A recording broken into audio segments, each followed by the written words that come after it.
Greetings from the edge of reason. Paranormal M invites you to explore the eerie and unexplained with us. Don't miss out on our latest spine-tingling stories. Hit subscribe and turn on notifications to stay updated. Let's embrace the mystery together. Beware the boot on the bridge. This happened to me roughly within fall of 2021. The main bridge of my town sees a lot of traffic year-round, so it's not unexpected to find various miscellaneous things there that people have either lost, forgotten, or have abandoned. One day I had errands to run for my family, which required me to cross this bridge in a total of 6 times. It was an ordinary day with ordinary circumstances, aside from the fact that somebody had left a single brand new looking boot on the right-hand sidewalk, as you're in the lane exiting town. I was in said lane when I first noticed this boot. Now, as for things being left behind on this bridge, and as I've stated, it didn't appear out of the norm that this article would be there. But it was a beautiful boot as far as boots go. It looked as if it may have been unisex, like a work boot in this style. It had a medium chestnut red-brown color, had metal lace clasps, which I could presume to be polished steel. It had black laces and a black, unworn, treaded sole. Yeah, I got quite the good, clear look at it. 6 times that day, no less. The thing about this boot is it drew or pulled me to want to have it. It crossed my mind to actually stop in traffic, exit my vehicle, and retrieve it as if it were my own. That's to say that it gave me a rather compulsive desire to want or to have it for whatever reason. Now, I'm not a hoarder, and my sincerest compassions of concern go out to those who have the affliction, and to those who know that others do, but this was only one boot. It didn't have its match, so what good was it to me? Each time I passed the boot, the urge to stop and pick it up grew stronger. I had a bit of a minor inner struggle with myself. Actually, I was trying my best not to take that boot. But reality kept spurring me. What if someone lost it and will return to claim it? What if it's stolen merchandise? This could be a setup. Now, I know the last thought may seem stupid. Maybe. But it's the one that stood out to me the most. Again, for whatever reason. Maybe I'm overthinking things and no one would leave a brand new boot on a very well-trafficked bridge in order to make a drop, or some drug or money-related deal. Again, dumb, right? Then again, the pair of shoes dangling from a power line by its tied laces seems pointless and stupid too. These were my thoughts that day, and ultimately I didn't take the boot home with me. Approximately 3 days had passed since my first sighting of the boot, and in that time, as I crossed the bridge, it remained there. Though the desire to take it lessened due to the fact that in my mind I knew taking it would be too easy, I don't want wrapped up in some fandangled mess of having to explain myself to police or anyone else for that matter, as to why I took something that didn't belong to me. I left it at that. The boot was gone, either found or disposed of after the 3rd day, but it stuck out to me that there was definitely something way beyond just an ordinary boot lost or forgotten on that bridge. In curiosity, I tried to research if there were any urban legends or similar accounts related to a boot left on a bridge. I tried all of the better-known search engines for quite some time and no results. I don't know how much time had passed, 2 weeks plus or minus from my last research attempt, until the day I told this to a very close friend of mine I've known for 15 years. I told him everything as I've explained it now, and he had this to offer, paraphrased. The boot is a very old type of spiritual trick or lure. Whomever or whatever leaves something behind in our plane of existence as a bait. Something then would draw attention and desire to take it. If you don't take it, you have nothing to fear. If you do take it, you give up all your spiritual rights, and the one who left it can do whatever they want to you as a punishment. Makes sense to me. Kind of rang a bell similar to the experiences of others regarding the black-eyed children. No, my experience isn't related to that. But I can see the resemblance in the way that somebody has to be accepted in order to have these nefarious forces to accomplish their means. I've never seen that boot or any other boot left on that bridge since, but I'm passing this along so that others may know or beware of the boots on the bridge. I might take it.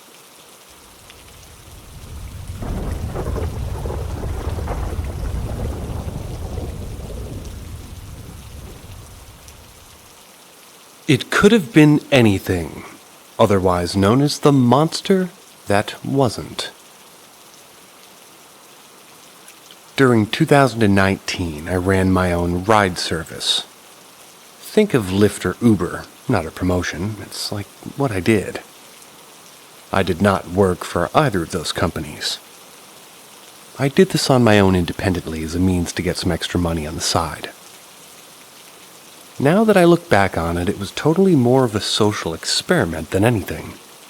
I had presented myself and my vehicle information to all of the local police departments, as with the state police in my area.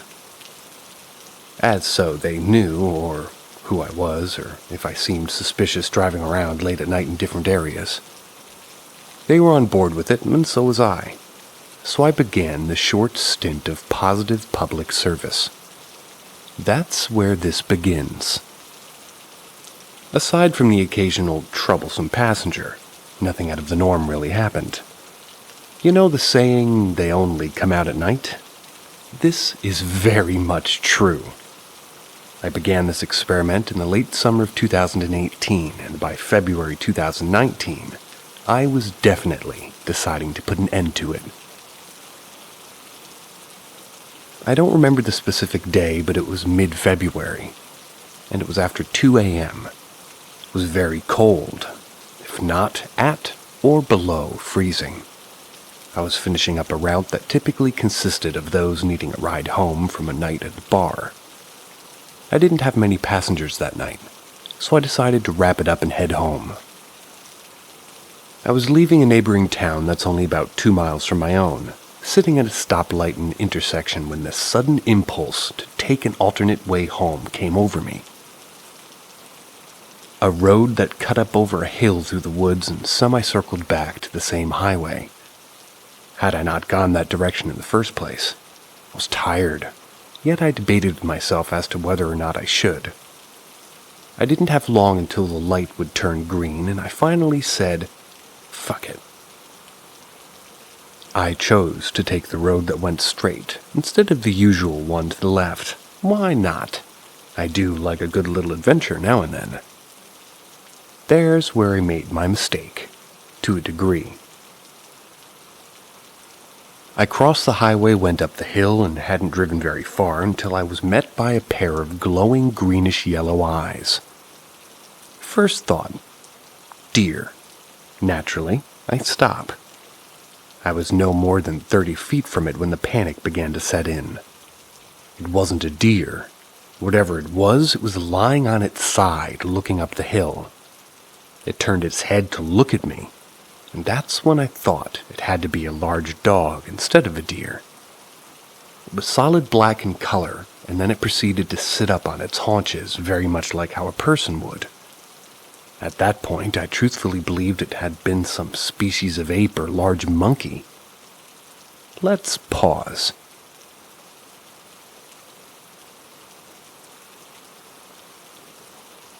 Whatever this thing was, it was very difficult to determine its shape despite the fact that my high beams were shining directly onto it. It wasn't that it was amorphous. It was to the fact that it was blacker than the black of night. When I sat up on its haunches, it It continued to alter its focus from looking up the hill to looking toward my car, back and forth, like I caught it by surprise. It then stood up on 2 feet. When I got the best view of it, it was approximately 6 feet tall, built and shaped in every way like a human man. Head, neck, shoulders, arms, hands, torso, legs, and feet. It had no distinguishing features other than it looked like a living silhouette, or a person dressed in nothing but solid one-piece black spandex. I knew it couldn't be the latter, for what person would wear that in the freezing cold of mid-February? Don't answer that.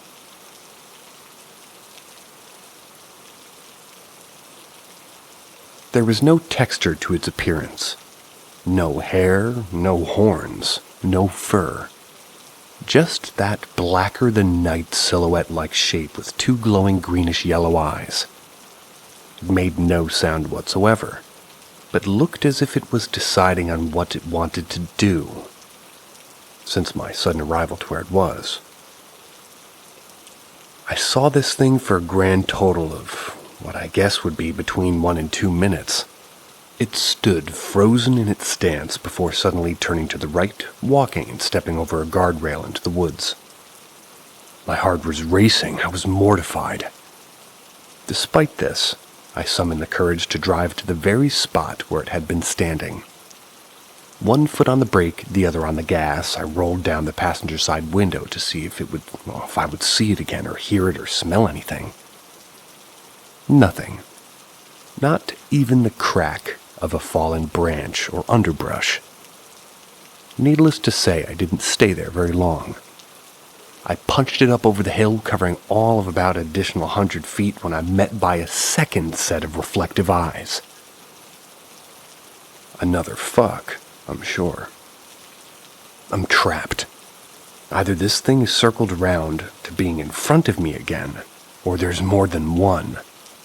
I know I'm not going to be the next one taken to my death, dragged off somewhere in the woods never to be seen again. So I give the gas pedal another punch.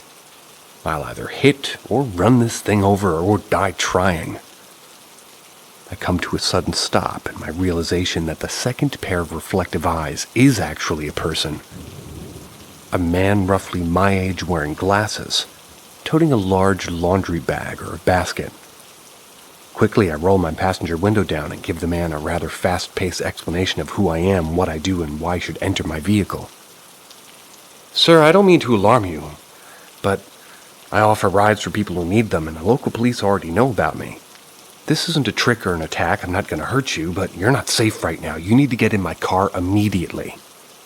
Something to that effect, but spoken a lot faster than what you can probably read. I went pretty fast. Without question, he nodded yes. I unlocked my doors. He loaded his laundry into the back seat, and we were off. After he was in my car, I proceeded to tell him what I had just seen moments before. He lost the color of his face, but was on the complete level of understanding of the situation. He went on to tell me that he had finished doing his laundry, though I don't know what laundromat closes that late, and that he was walking to his home that wasn't far from where we were. He asked me what I saw a second time, and after listening, he calmly offered that I could have seen Bigfoot. I told him I don't know what it was, but whatever it was watching him and studying him. That's when it sank into both of us. Had I not listened to my impulse to take another way home, who knows what that thing may have done to him in the dark wooded road. The rest of the ride was silent. I dropped him off at his house. He unloaded his laundry and thanked me. He offered me some money for the ride, but I declined it. I knew it wasn't right to take it, considering what had happened. We parted ways. I returned to my own home, very much confused as to what I witnessed. Since then, people have told me that I seen a shadow man, or a figure, or a demon, a skinwalker, a slender man, a rake, a crawler, or an alien. More times than not, I still get the possible idea that it could have been a Sasquatch or juvenile Sasquatch. I don't know. But I will go on to include that if I personally believed it to be one, knowing full well what one is, With all of the descriptions that entail, I would state that I thought it was a Bigfoot. Sometimes still take that road even though that happened 4 years ago, almost daring myself if I will or won't see that creature again.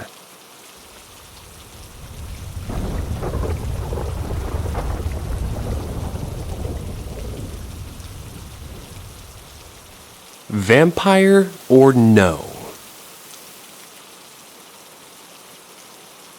This happened to me in 2015. I don't remember the exact month as I didn't pay enough attention to the time of year. But I do want to say it happened between April and June-ish. I had lived in a rented house that I have aptly named the Little Red Chicken House. It was small yet livable. I'd smoked back then and I would always go outside to have one. This night in particular I was outside and it was still foggy. It was a foggy night. Complete overcast of fog. My town is a river town, so it's not uncommon to have thick fog during that time of year as the weather is transitioning from cold to warm. My house was one house down from the intersection of the main street. For the sake and purpose of concealing my real location, let's call it Jackson Street. The street where my house was located was on Cole Street. You'll need to know these names to follow along with me here.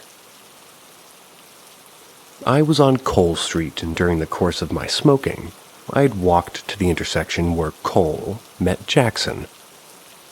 Nothing out of the norm, but then I noticed a particularly odd or peculiar piece of fog. This fog was approximately 3 to 4 feet in diameter by approximately 7 to 9 feet in length. Keep in mind, there is very little wind movement, if any at all, this night. This fog was following the power lines that ran parallel with Jackson Street on its own accord, from north to south. Now, I'm no scientist or electric technician by any means. I don't know, and I cannot say that there isn't some weird, freaky way that fog couldn't be attracted to a power line. And somehow, some ways, follows it in a straight line of movement. I dare to say that there isn't, but I'm not making the case that it can't. This fog moved at about what I had to guess is like 10 miles an hour. It enveloped all of the lower power lines and moved fluidly and perfectly. Again, it was like it had its own mind or something. Well, I'll be damned, I honestly thought. I didn't put any more stock into it other than that it was some odd, rare natural occurrence. I watched it move along those power lines. That's when the creepy kicked in. This fog made a perfect 90-degree right-hand turn, without the presence of any wind or blinkers, turned itself off at Jackson Street into an alleyway at the end of my block. My town has some smaller blocks in certain places, and as it turned, it lowered its altitude a bit. I shook my head in total disbelief, and I knew without a doubt that something was seriously wrong. Well, what and where are you smoking? Some of you might wonder. Well, I was smoking a typical Black & Mild brand plastic filtered cigar that you can probably find at your local gas station. It wasn't tampered with, and I didn't add anything to it for some unwanted extra kick. Not my bag, baby. As this fog was moving down the first alley toward a fire station at the opposite corner of my block, I paralleled it on foot. I was walking down Cole Street. Again, it made its second perfect 90-degree right-hand turn into the alleyway that ran alongside my house. So now, it was headed south on Jackson Street, made 2 right-hand turns, and was coming north through the alley. I know fog doesn't do that. And so do you. I stood at the end of the second alley right beside the little patio in front of my Little Red Chicken House, and literally watched it come up toward me. I mustered some bravery, or shall I say at the time, dumber curiosity. Took a few steps towards it. That fog, or whatever it truly was, had no intentions on stopping. As it approached me, I got this overwhelming sense that this entire scenario wasn't right by any means. I had that primal fight-or-flight instinct kick in, and I chose flight. The fog felt predatory. I don't know how else to explain it. It felt intimidating. That's all I know. But I also know in life when something that looks like fog, smoke, mist, or vapor doesn't behave like fog, smoke, mist, or vapor, then it's not. As it came toward me, I made a beeline right for my door. I didn't even look back. I quickly closed and locked my front door behind me, and that was the end of it. No sudden knock at my door, nothing. Must have left. Let's roll to the here and now. I know enough about the paranormal and supernatural for myself. I do not and never once have claimed to be that I'm some sort of expert in these fields. I personally believe that there can't be, but I digress. And I know that predatory, independently moving fog cannot be a good thing, but here's my thoughts. Fairies, a fairy troop, a ghost or spirit, a vampire. I'm at a blank as to what it really was. I know that all of those possibilities can take a fog-like or mist-like appearance, and have heard of all of those mentioned as to, what it could have been. I couldn't tell you. I've never once seen such a thing like that before, or until that night that it happened, and I haven't seen anything like it again. But I'll go on further to say that I kind of want to. That's how I roll. And if I must be completely honest, I've been looking for that fog again as of late. But who knows what a strange and wondrous world we truly all do live in. And my little dot-on-the-map town has its share of strange elements.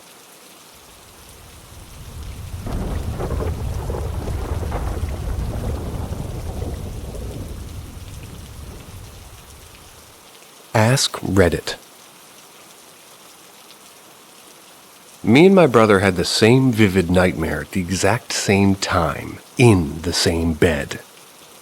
Scariest dream either of us have ever had. It was about 15 seconds long. Mother comes up the stairs with a tray of cinnamon rolls in the morning. Asks us if we want some, and we both are like, we're sick of canned cinnamon rolls.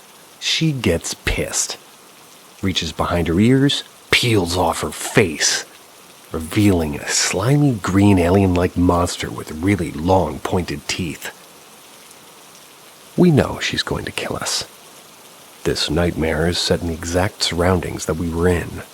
Waterbed in a loft area. We freak out. My older brother starts running, jumps from the loft to the living room. She or it runs after him, which gives me time to run downstairs. She or it doesn't jump down from the loft. I get to the living room, run to the front door, and I see my brother make it outside. 2 seconds later, I make it through the threshold. Then I immediately wake up, turn to my brother, and we're both sweating and our hearts are racing. We proceed to take turns describing the nightmare that we just had. We couldn't stop talking about it for months. Our mother eventually guilt-tripped us into not mentioning it again. By far the craziest thing that's ever happened to me and my brother. I think it was some kind of a warning sent to us to not trust our mother. If so, it was a good warning to give. Our mother, something broke into her long ago. During her divorce or abuse or something. She is beyond strange. I still have no idea what turned her into what she is. Always been really poisonous. I was in my 4th and my brother was in 7th when this happened. Nothing at all similar happened again. No nightmares ever matched that perfect. It was real. It's like it happened yesterday, and I'm 48 now. This event altered the way I think about many things. How about cinnamon rolls?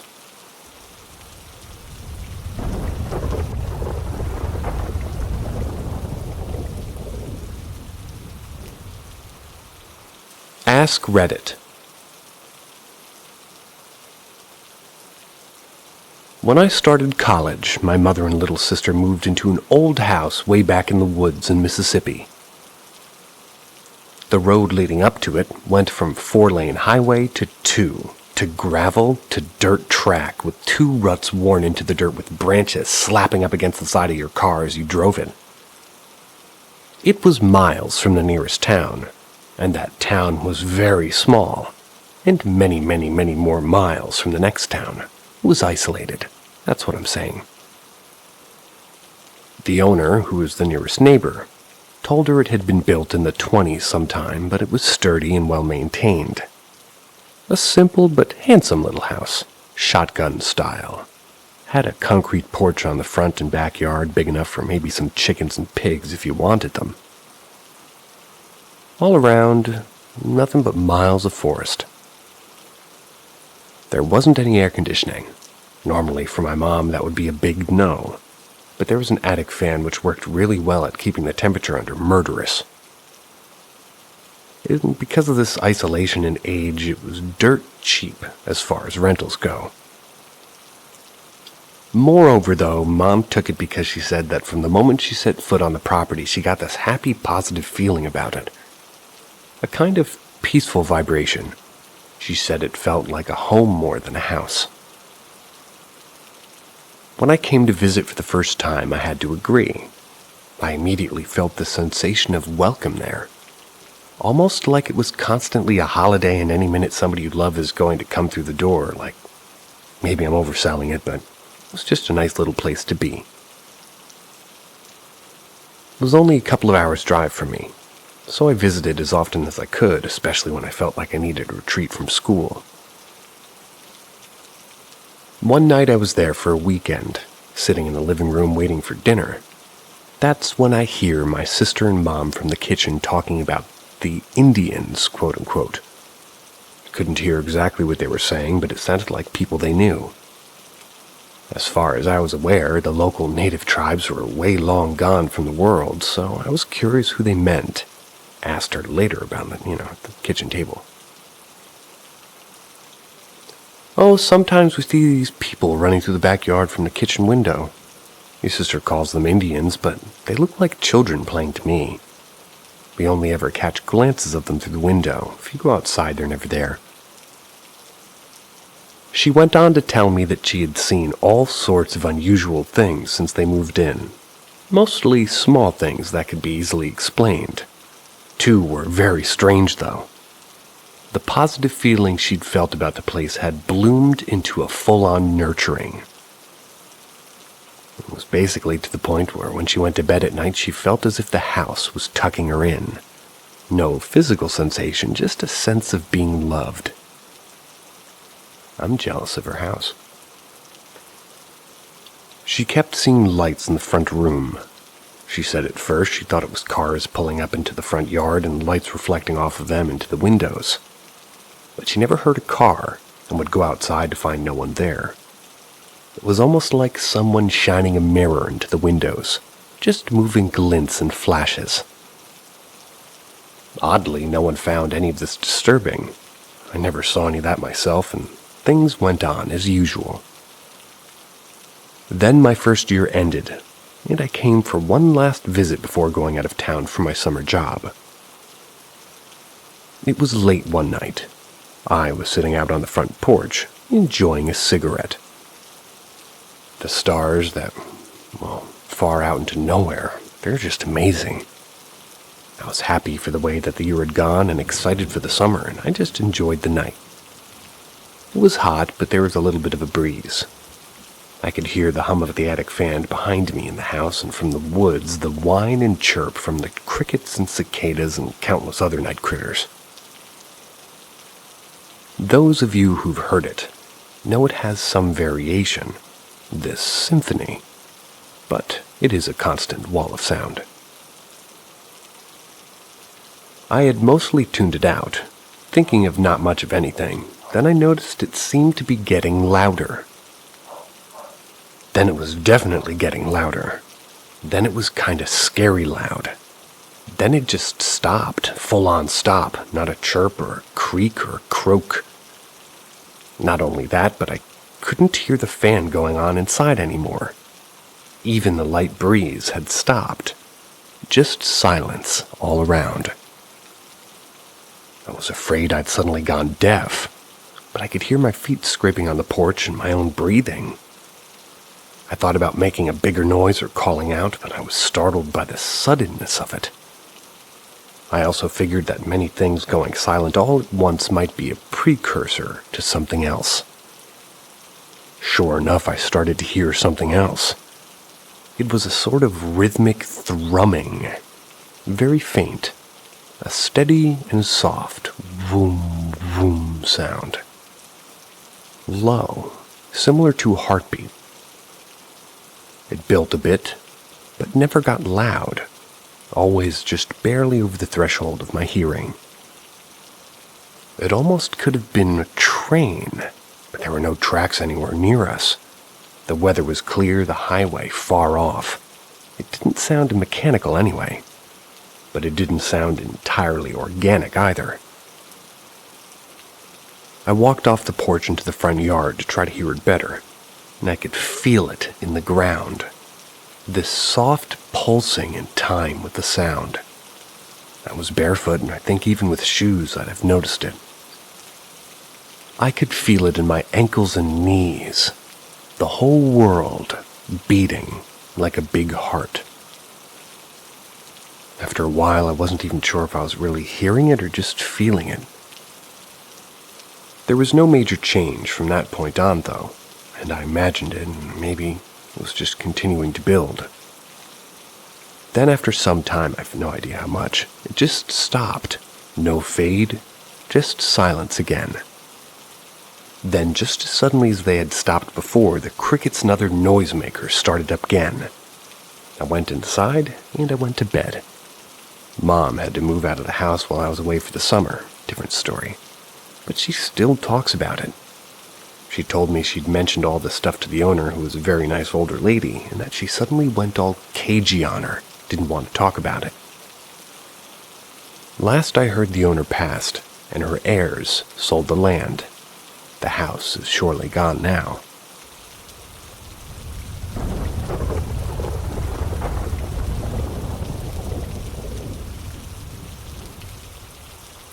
Ask Reddit. My friend and I used to go ghost hunting when we were in middle school. It consisted of me asking questions directly towards spirits and ghosts.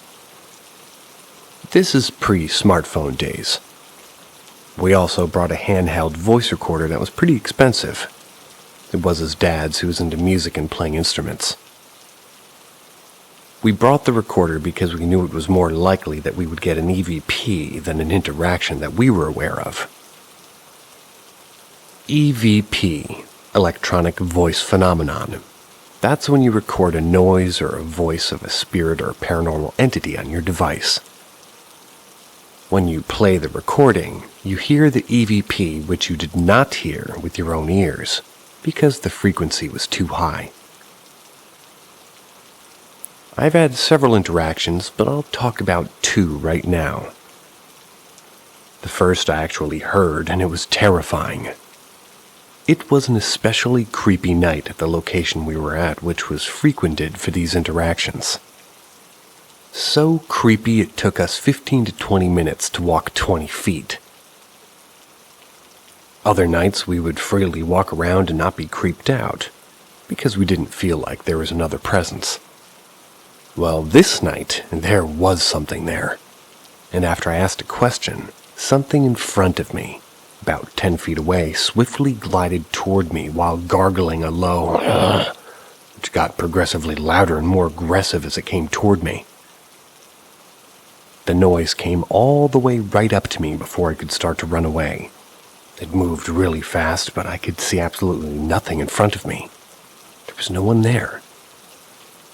My friend and I bolted, ran all the way home. We listened to the recorder the next morning, since we were too afraid to play it that night. It was exactly like I described it now. The other experience, this was an EVP.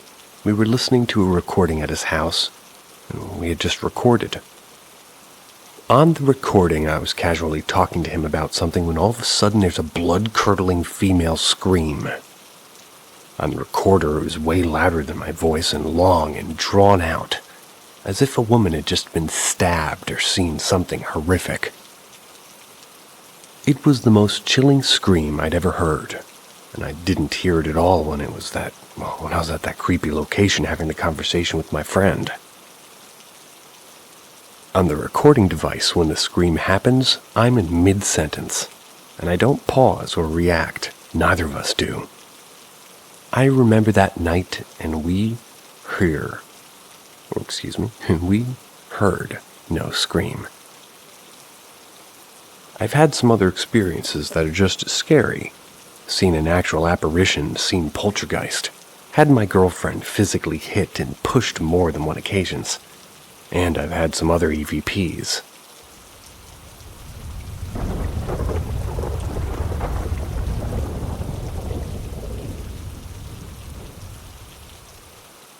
Ask Reddit.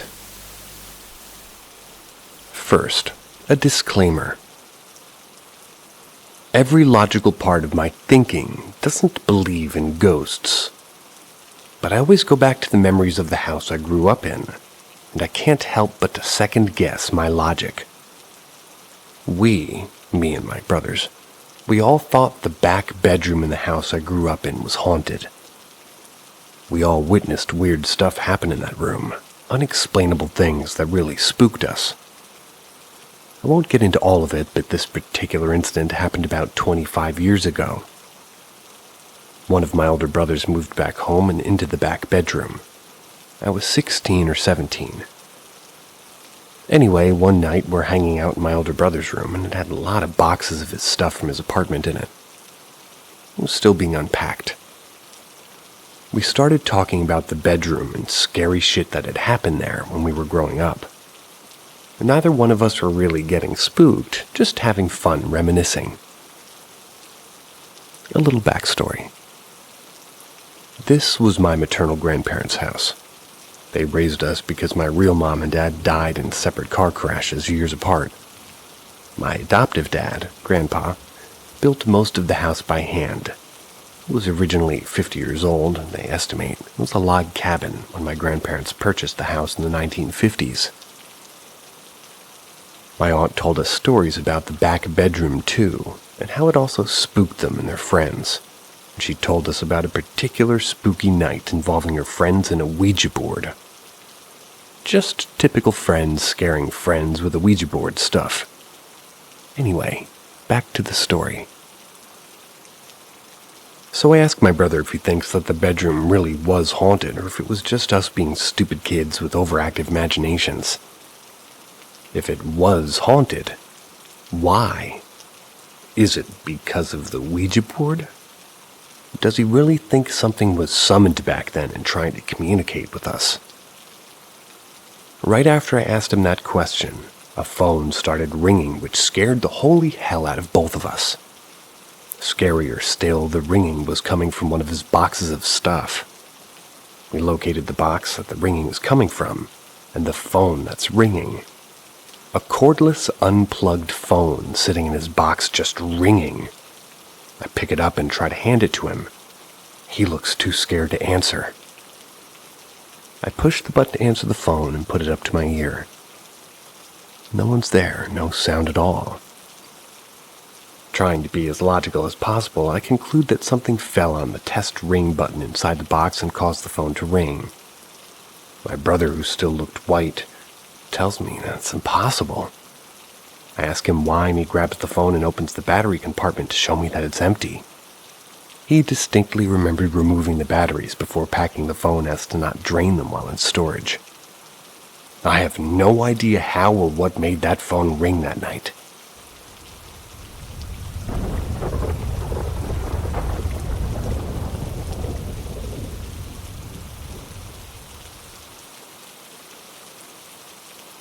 Ask Reddit.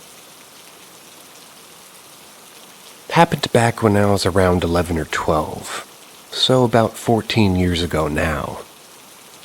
Parents and I moved from a small town to the city. We got a great deal, apparently, on a house on a hill with a great view. I remember the days we were moving in the previous renters. Mom and son. Kid was close to my age. They were just finishing moving out, and I'll always remember the look on the mother's face as just being unsettled, to say the least. Anyways, fast forward a few weeks ahead. We had everything set up at this point, and the way the couch was set up in the living room, you could see the hallway to my parents' room, as well as the laundry room out of the corner of your eye. I shit you not, almost every single time I'd be watching TV or playing games, out in the corner of my eye I'd see this shadow going back and forth between the two rooms. It was almost constantly whizzing back and forth. My dad said the same thing later, as he didn't want to freak the shit out of his little kid. That was mainly the extent of it for some time, but it was all the time. Like I got used to it as best as you could, sort of. Thought of it as my buddy, the ghost shadow. I remember talking to it out loud and constantly asking it not to scare me if it could. So that was fine, lived with it for the time being. Time passed over 6 months to a year. My parents got divorced, Dad left to live elsewhere, and I stayed there with my mom because it was an unreal deal, apparently. My mom used to work at a restaurant. I stayed at home alone until 11 p.m. usually. One night, it was around 10 p.m. I was watching TV and I had a weird sense of being watched deeply. That hair standing on the back of your neck feeling. And all of a sudden, almost instantaneously as I got that feeling, I looked to the window. You know when you can see someone in the reflection of a window? Well, it was like that, except in the reflection, all I saw was a shadow inside the room about 7 or 8 feet behind me. These panes of glass were huge, too. So I saw what looked to me like a silhouette of a human. I looked for what seemed like endless amounts of time, and I looked away to comprehend what the fuck I just saw. I didn't move, and I didn't take my eyes off the TV until my mom got home. It was because I was sure as shit didn't want to see anything else. My mom's experience was a bit more startling. She didn't tell me until I was older. She didn't want to add to any of the terrified feelings of myself being home alone. I was at my dad's for the night. She was sitting on the same couch that I was when I saw the shadow. Apparently using her words. Her Lady of Shallot picture lifted off the mantel of the fireplace. That was in the living room. It stood mid-air for a split second, fell to the floor glass down. I remember the night because my mom called my dad and we had to go visit Mom late at night, and my parents stayed in bed together as I assume my mom was scared shitless. We eventually found out, to our surprise, that the original owner of that house was the then landlord's uncle. He was apparently very disgruntled towards women, and when we would constantly see the shadow whizzing back and forth between the laundry room and the hallway, there was the area that he had his workshop before they remodeled that area of the house. We also found out that he was found dead in the house right next to the area where I apparently saw the shadow. On another twisted note, when we moved out of the house, the landlord asked my mom in front of me, "So, did you see him?"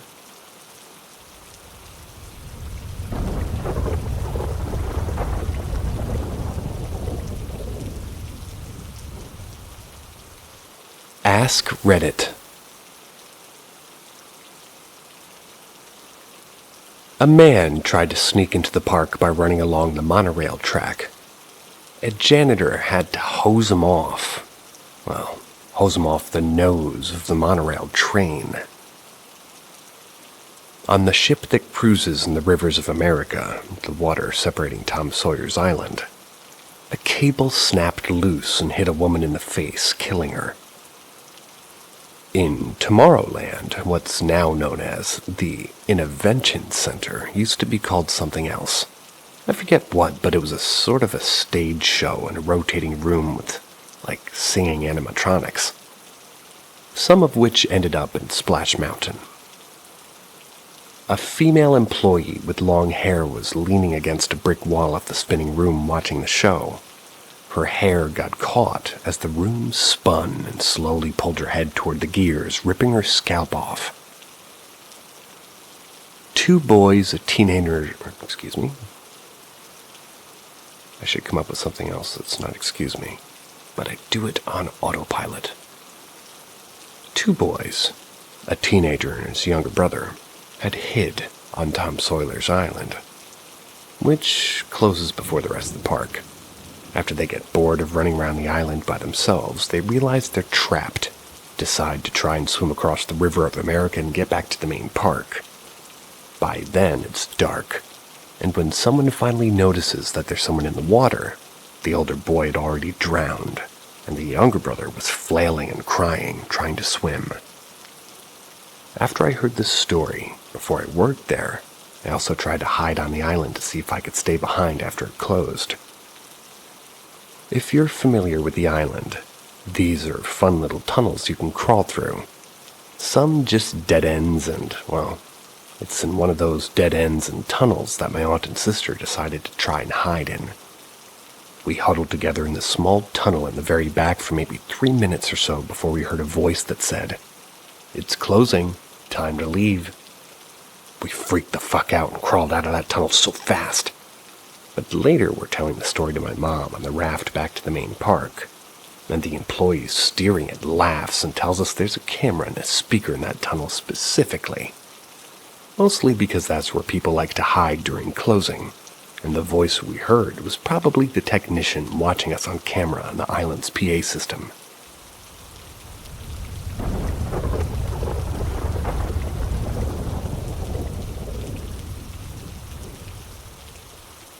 What's your weirdest paranormal or urban legend story? I have several. As my area, specifically my grandmother's house and her surrounding area, have high paranormal energy around it, due to being rather rural and the astonishing amounts of suicides and murders in the area. Most of the suicides took place on my grandmother's property. One man's family went missing, leaving the man who committed unalive in the woods, who committed suicide in the woods behind the house. The second one, just the same as the first, only multiple bodies were found. Due to this, my grandmother's property is rather haunted, some of which I've experienced myself. As far back as I can remember, there's always been one area of the house I would never venture into. It just felt off, like I was being watched by something, and it scared me. One night I was staying with my grandma because she had fallen down a flight of stairs and couldn't walk because she broke her pelvis in 3 different areas. I slept on my mother's old room. Slept on the room, huh? It was an office at some point, as it had an old Macintosh Apple computer on the desk and with my Dell laptop next to it. I was driving off to sleep one night when I heard it. I heard footsteps just outside my door. They didn't run, it was somebody walking, but the steps stopped at my door. Freaked out, I flipped the lights on, didn't see anything. I left the lights on the rest of the night. Nothing happened after that. I even left my phone recording all night. But the only thing I got was me talking in my sleep, and I do that a lot, arguing with my mom about donuts. The rest of the time I was there taking care of my grandma, nothing happened as well. My grandma's house was built in the 1800s. It's barely standing now.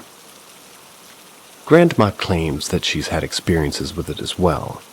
From people pushing her down the stairs, things moving from one place to another, or disappearing for months on end and reappearing sometime later, to hearing disembodied voices, children and my late grandfather, and a cat call whistling. The house is not in the best of shape, as one spark from a loose wire could cause it to go up like a tinderbox. It's a very old house.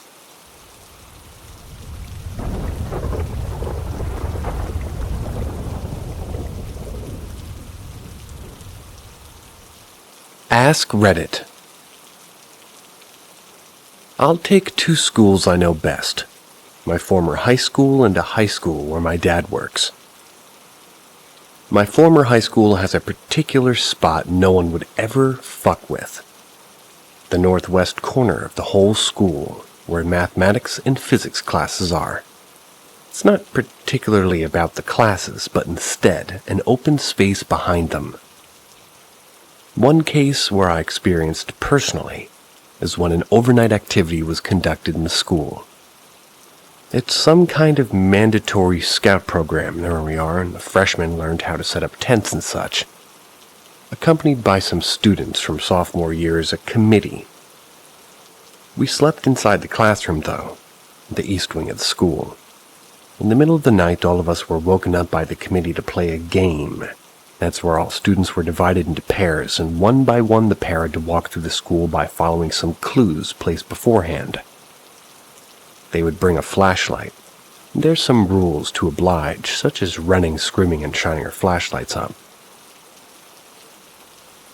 Well, along the path, some of the committee had hid the surprise to us, but not in the obvious jump scare way. It sucks, indeed. One of the paths is through the center of the school behind the mathematics and physics class.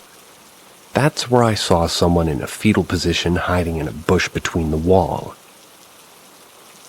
Thinking it's just another committee fucking with us, of course my friend and I were just keeping the pace higher instead of shining lighter, sort of confronting it. After it all ended, we shared our stories on how ridiculous it was. Some committee put on ridiculous makeup and dress too. When the topics about the corner of the school hit, we realized that we saw different things in the corner of the school. Some said they saw someone up in a small tree. Some said they saw someone inside the classroom looking out through the window. Some said they saw absolutely nothing there. Later in the morning, the story spread that it came to the committee in the teacher's ear, who later confirmed that none of the committee dared to be in the corner of the school that night. The teachers gave the second confirmation plus reassurance that at least nothing bad happened. We know that the committee fucked with us, but teachers' involvement regarding the issue made us realize that it was a dead serious thing, that something's there. The second one has actually happened a couple of weeks ago. A guard in high school where my dad worked just chilled in his tiny room at around 2 a.m., making coffee. That's when the electricity was out. No biggie, he had candles in the stock, as it's not unusual to happen. When he tried to light the candle, the fire was repeatedly died. Sometimes wind can be so slow that we can't feel it, but it can affect fire, right? As he was getting annoyed, he heard clear as day a sinister laughing of a woman inside his tiny room. Needless to say, he bolted out of his room, running out of the school to go home near the school. Later that following day, some people who were staying outside the school guarding a rice barn told the guard that last night they saw an old woman in white making her way through the main gate of the school, going inside. Same school, but some years beforehand, a teacher friend of my dad was working overnight in the teacher's office, getting some work done. Later in the dead, almost midnight, he heard some kids playing in the school's main yard, circled by buildings, accompanied by a woman. It was eerie, of course, but he thought perhaps it's the school's guard's wife and kids, not the guard from the previous story, who lives nearby. So he didn't bother to take a look out of the window. The next day, when he asked the guard's wife whether she and the kids playing in the school last night, she said nope. You heard her.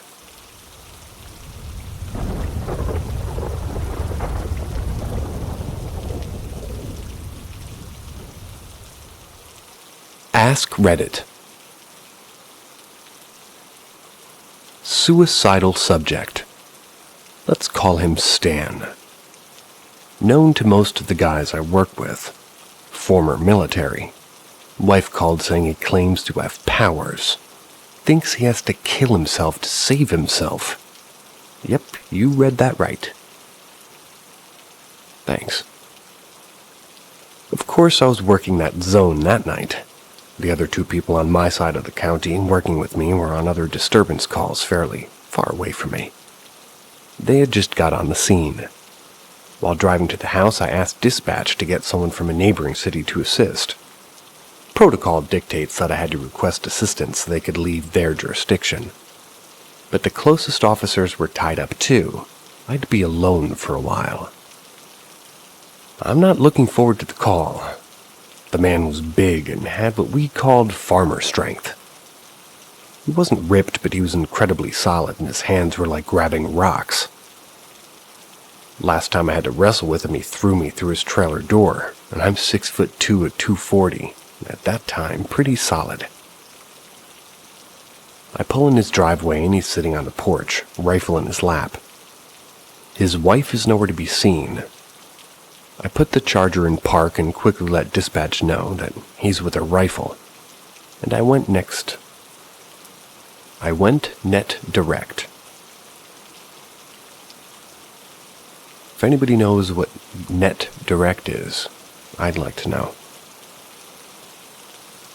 Stan, where's your wife? I sent her away. He days without even looking at me. Well, shit. Dispatch is in my ear telling me that backup is inbound from 2 towns over. I have to know where his wife is, and I have to get that rifle out of his lap. Come on, Stan, why don't you put the rifle down and let me talk to you?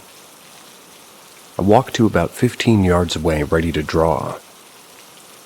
That's if he so much as flinches in my direction. Finally, he looks at me and says, "Okay, I don't need the rifle anyway." Throws it to the side. I have powers. What kind of powers do you have? I ask as seriously as I could. He grins and says, "You'll see." Right on cue, I notice something white and big moving in my peripheral vision. It's my car, and it's going forward about 10 feet before running into an old rusted barbecue grill. He starts crying. No, that's not a strong enough way to describe it. Stan starts bawling. In between sobs, he says how sorry he was and that he needs help. I tell him I can get him some help if he'll just let me cuff him. He stands up, walks forward off the porch before getting on his knees. Cuffs go on, ankle cuffs too. I ask him where his wife was. He told me the truth. He had sent her away.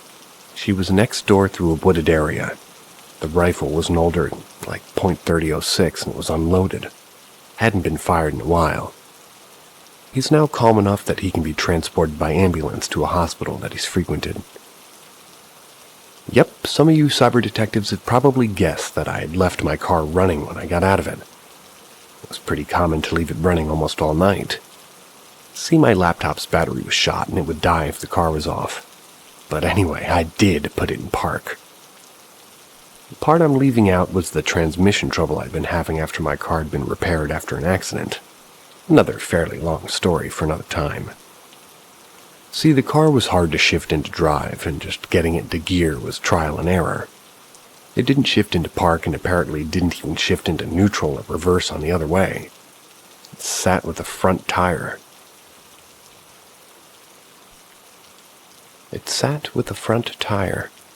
It must have finally built enough torques to make it over the hump and right into the grill, right?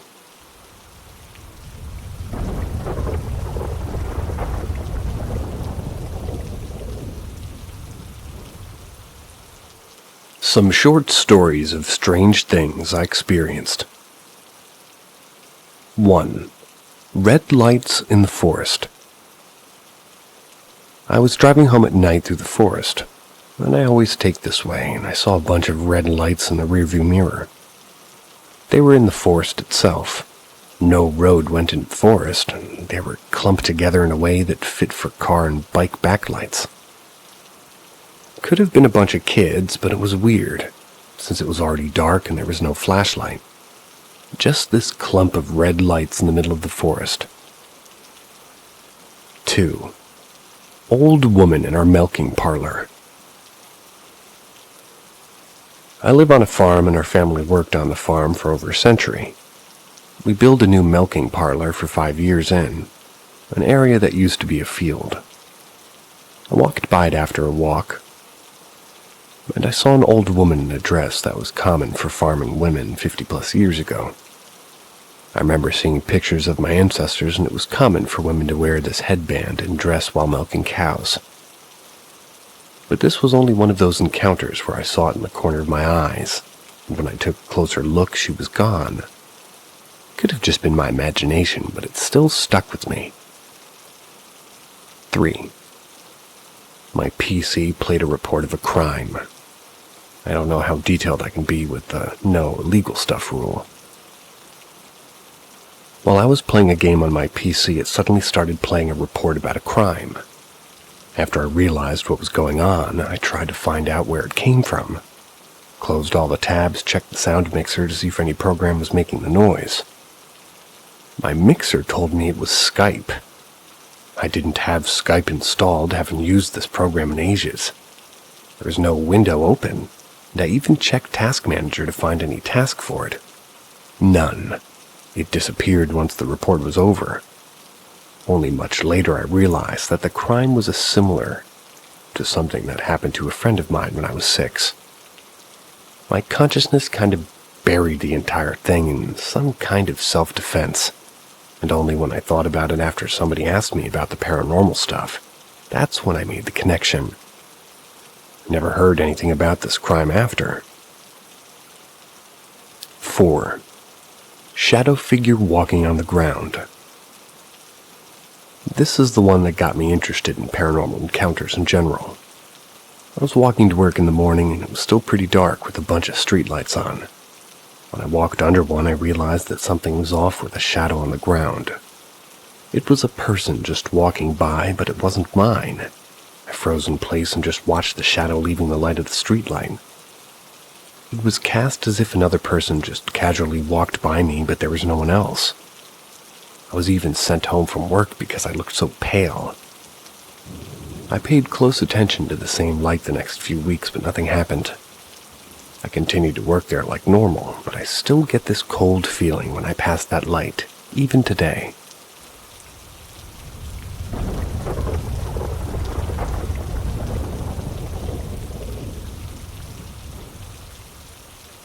My aunt's haunted house. My aunt has been diagnosed with various cancers for the last 10 years. Back in 2020 during the COVID lockdown, she had a close call. We ended up living with her for about half of the year. While living with her, my family had many paranormal experiences. Here are some of the more notable experiences. My aunt rented the upstairs of a 3-bedroom house. My sister and I had to sleep in the living room because the other rooms were being used. My first paranormal experience at that house happened around 2:30 a.m. I could hear footsteps walking down the hallway from the bedrooms into the living room and kitchen area. Whatever or whoever it was stopped at the foot of the couch, then walked back down the hall. I wasn't the first one that heard it, as my cousin and aunt who lived there also reported hearing bodiless footsteps pace the hallway. A hot spot for paranormal activity was in the small bathroom. My cousin said they'd heard things being moved around in the bathroom whilst they were showering.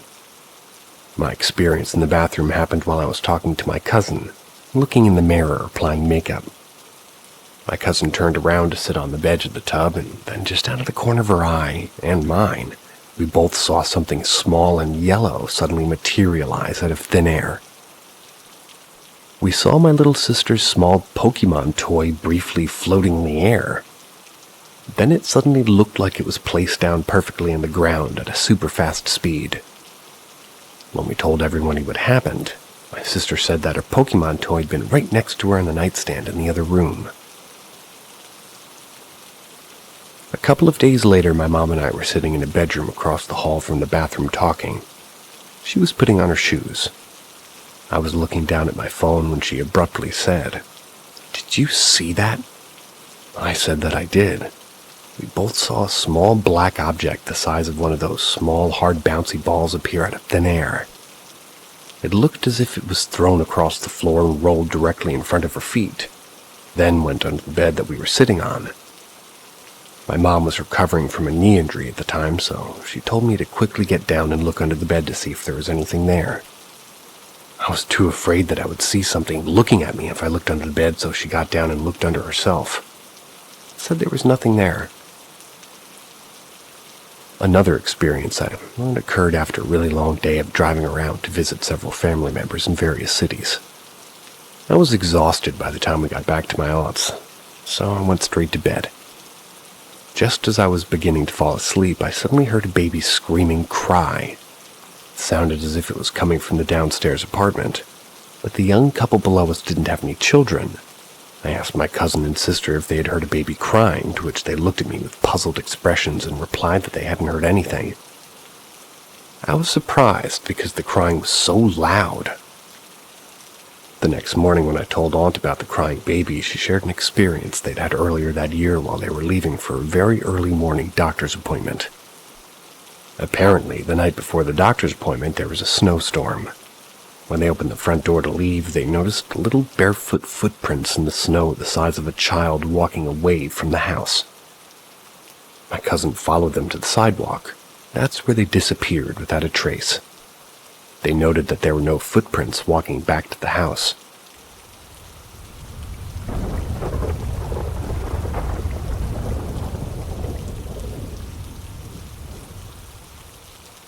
Ask Reddit. When I was 8, my dad bought a house close by my grandma's place. We shifted from city to countryside.